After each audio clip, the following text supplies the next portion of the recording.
mövzumuz tərbiyəçi müəllimlərin, ümumiyyətlə müəllimlərin belə deyək, peşə bacarıqları. Peşə bacarıqları. Çox diqqətli olaq. Necə ki, iş üsullarında açar sözlər var, necə ki, iş formalarında açar sözlər var, Aytən müəllimə, necə ki, etik davranış qaydalarında açar sözlər var, peşə bacarıqlarında da açar sözlər var.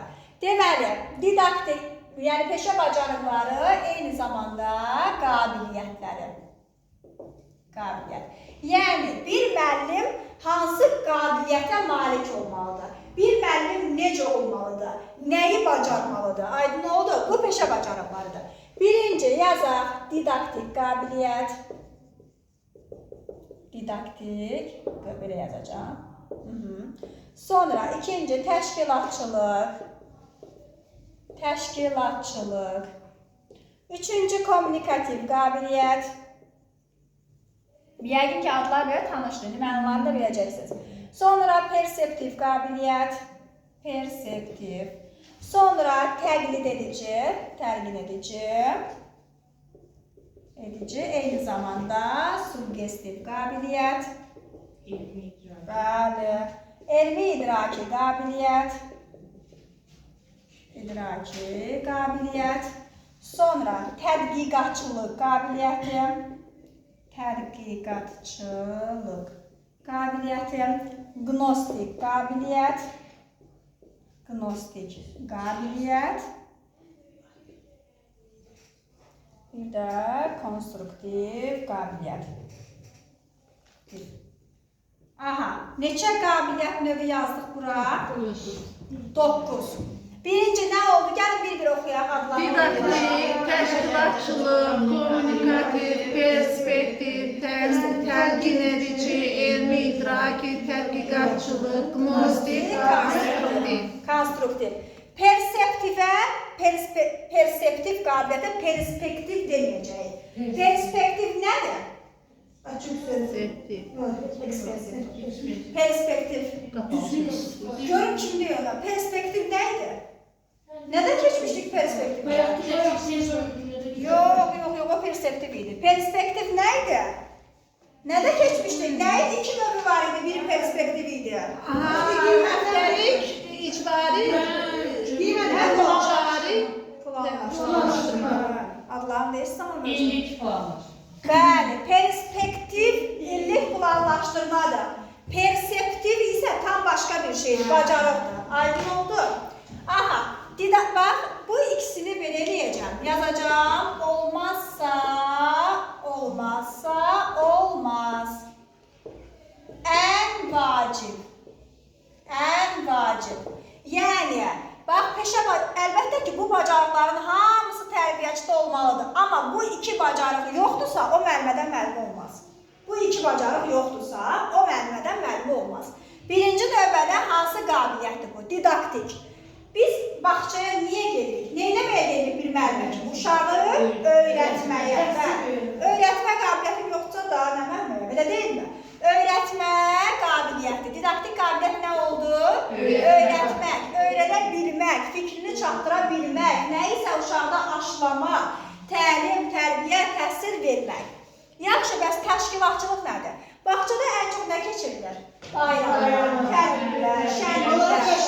Ay sağ ol, onları təşkil etməyi bacarmalıyam. Təşkil etmək. Burada məsələn, elə uşaq var ki, rəqsdə marağı olan uşaqdır, mən ona şeir verən nə olmaz. Yəni, hər uşaq nəyi bacarırsa, nəyə marağı varsa, o bayramda, o əyləncədə mən uşağa onu verirəm. Aydın oldu? Yəni, bu iki qabiliyyət mütləqdir. Bunlar da təbii ki, olmalıdır. Amma aparıcı pedaqoji qabiliyyətlər hansılardır deyəndə, deyəcəyik didaktik qabiliyyətlər və təşkilatçılıq qabiliyyətlər. Aydın oldu? Peşə bacarıqları eyni zamanda qabiliyyət kimi girəcək.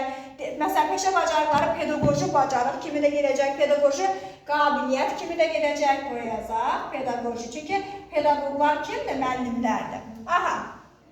Sonra, keçək digər. Kommunikativ sözünə harada rast gəlmişsiniz? Gəlin əlaqələndirək. Nə idi? Əməkdaşlıq nə? Pedaqoji. Bəli.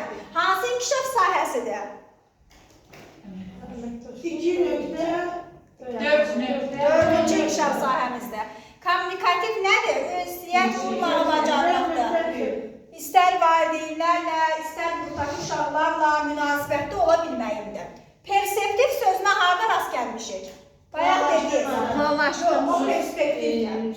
Ay sağ ol.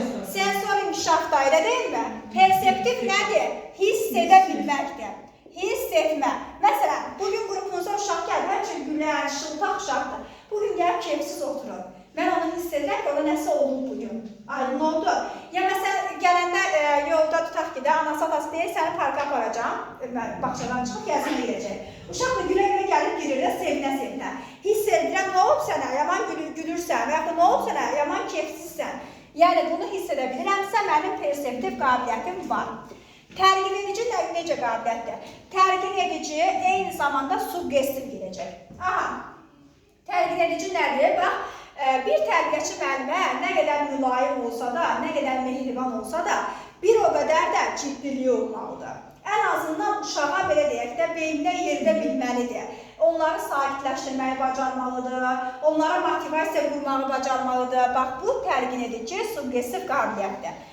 Buna açar söz kimi yazacaq, beyninə yeritmə, yəni uşaqları sakitləşdirməyi bacarmaqdır. Sakitləşdir. Aydın oldu.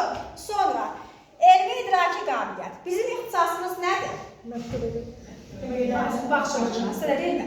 Biz bura nəyə görə yığılmışıq? Kursa niyə gəlmişik? Uşaqlara nəyisə dərs keçməyə, öyrənmək üçün mü gəlmişik? Özümüz öyrənmək üçün. Ixtisasımızı bilmək üçün, elə deyilmi? Elmi idraki qabiliyyət də seçdiyi ixtisas üzrə. Hə, bu oldu elmi idraki qabiliyyət. Deməli, elmi idraki qabiliyyət. Deməli, elmi idraki qabiliyyət seçdiyi ixtisas üzrə, elə deyilmi? Yaxşı, diqqətiniz məndə olsun. Hərçənd ki, işıqlarımız getdi, diqqətiniz məndə olsun. Aha, elmi idraki qabiliyyət odur ki, ixtisası üzrə savadlı olmaq. Tək müəllim deyil də, eyni zamanda həkimsənsə, həkim kimi savadlı olmalısan. Və məsələn, bazarda satıcısansa, satıcı kimi bilməlisən də, ən azından pul qaytarmaq, götürmək belə deyilmi? Bu elmi idraki qabiliyyətdir. Bəli. Ay sağ ol. Tədqiqatçılıq qabiliyyəti nədir bəs? Tədqiqatçılıq qabiliyyəti uşağı düzgün şəkildə qiymətləndirə bilməkdir. Yazıram, bax, qiymətləndirmə. Məktəbdə uşaqlara hansı qiymətləndirmə? Neçə verirlər uşaqlara? 2, 3, 4, 5, elə deyilmi? 5-ə layiq uşağa 2 versə düz olarmı? Və yaxud 3-ə layiq dərs danışan uşağa 4 versə, 5 versə düz olarmı? Olmaz. Eləcə də bağçada da uşaq mənə gözəl nağıl danışırsa, onu elə də yüksək qiymətləndirməliyəm. Yox, mənə zəif cavab verirsə, zəif də qiymətləndirməliyəm. Yəni, qiymətləndirmə bacarığım olmalıdır. Aha. Qnostik, bir də konstruktiv. Qnostik ilə elmi idraki qabiliyyət eynilik təşkil edir. Burada da qnostik yenilikləri bilməkdir. Yeniliklər. Burada ixtisaslı həkimdir, müəllimdir, hamısını qatdıq da burada. Amma qnostik qabiliyyətdə yeniliklər var, nəzəriyyələri. Yeni nəzəriyyələri bilməlidir. Ümumiyyətcə, bağçaya aid nə innovasiyalar gəlirsə, onların hamısını qnostik qabiliyyəti olan müəllim bilməlidir. Konstruktiv qabiliyyət isə, bax, didaktik qabiliyyətlə eynilik təşkil edir. Burada da konstruktiv fikrini çatdıra bilməkdir. Fikrini çatdıra bilən müəllimdir. Aydın oldu. Deməli, qnostik qabiliyyət, yenilikləri, yeni nəzəriyyələri bilməkdir. Konstruktiv qabiliyyət isə fikrini çatdıra bilməkdir. İndi gəlin, başdan oxuyaq. Pedaqoji qabiliyyətlərimiz hansılar oldu?